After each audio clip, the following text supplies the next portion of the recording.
আজকে আমি তোমাদের সাথে একটা স্টোরি শেয়ার করব। তাই আজকের ভিডিওটা তুমি সম্পূর্ণ চোখ বন্ধ করে মন দিয়ে শোনো। এবার তুমি ইমাজিন করো, এটা 2026 নয়, এটা 2046।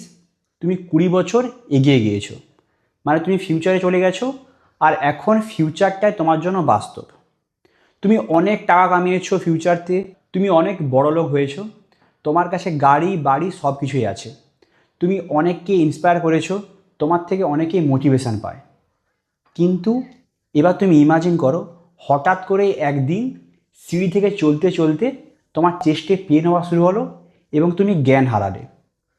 তারপরে অ্যাম্বুলেন্স আসলো, তোমাকে হসপিটাল নিয়ে যাওয়া হলো।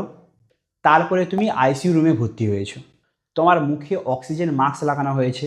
আর তুমি শুনতে পাচ্ছ চারিদিকে হসপিটালের অনেক মেশিন চলছে। তোমার জীবনটা জাস্ট তোমার বডি থেকে বেরোবে বেরোবে করছে। আর সেই সময় তোমার হেলথ রিপোর্ট নিয়ে তোমার কাছে ডক্টর আসলো এবং তোমাকে বললো যে তোমার অনেক বড় মেজর হার্ট অ্যাটাক হয়েছিল, যার কারণে তুমি এখানে আছো। এবং এর পাশাপাশি তোমার ব্লাড প্রেশার লেভেল অনেক বেশি উপরে থাকার কারণে তোমার বডিকে আস্তে আস্তে করে নষ্ট করছে। তোমার টাইপ 2 ডায়াবেটিস অনেক দিন ধরে থাকার কারণে তোমার চোখের জ্যোতি এবং তোমার কিডনি দুটোই খুবই খারাপ হয়ে গেছে। এবং তোমার নিতে আর্থারাইটিসের প্রবলেম ছিল, যার কারণে তুমি লং টাইমে গিয়ে ঠিক করে চলাফেরা করতে পারবে না। এইভাবে তোমার অনেক হেলথ ইস্যুস হয়েছে। আর সেই সময় তোমাকে ডক্টর আরও একটা কথা বলল, আপনি যদি আগে থেকে এক্সারসাইজ করতেন এবং ভালো ডায়েট ফলো করতেন, তাহলে হয়তো আপনার এই দিনটা আজকে আসতো না। তো এখন তুমি অনেক বেশি ইমোশনাল হয়ে গেছো এবং তুমি কান্না করছো আর ভাবছো, আমাকে একটা সুযোগ দাও, আমার একটা ইচ্ছা পূরণ করে দাও ভগবান। আমি আমার অতীতে যেতে চাই এবং আমি আমার ফিউচারকে ঠিক করতে চাই।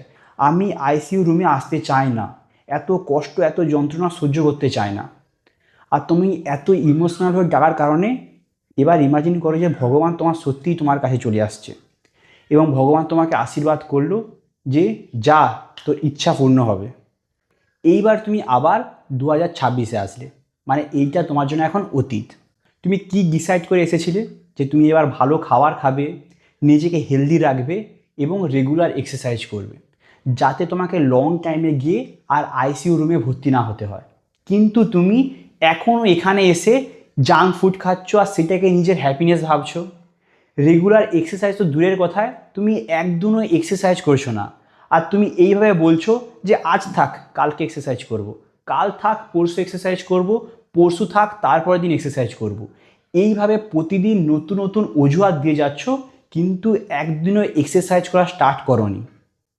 তুমি একটা কথা ভালো করে মাথায় ঢুকিয়ে নাও, তুমি যদি ফিউচারতে গিয়ে অনেক বেশি টাকাও ইনকাম করো, তোমার কাছে যদি অনেক বেশি টাকা পয়সা থাকে, তারপরে কিন্তু তোমার যদি হেলথ খারাপ থাকে, তাহলে কিন্তু তুমি সেই টাকাটা যেটা তুমি কষ্ট করে কামিয়েছো, সেই টাকা দিয়ে তোমাকে আর এনজয়মেন্ট করতে হবে না, নতুন নতুন জায়গায় ঘুরতে যেতে হবে না।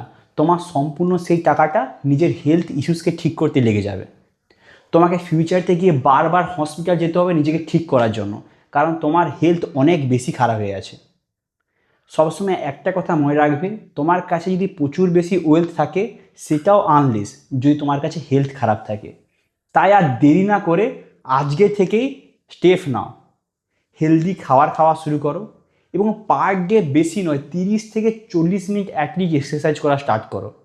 এই 30 থেকে 40 মিনিট এক্সারসাইজ তোমাকে ফিউচারে বড় বড় রোগের হাত থেকে বাঁচিয়ে দেবে।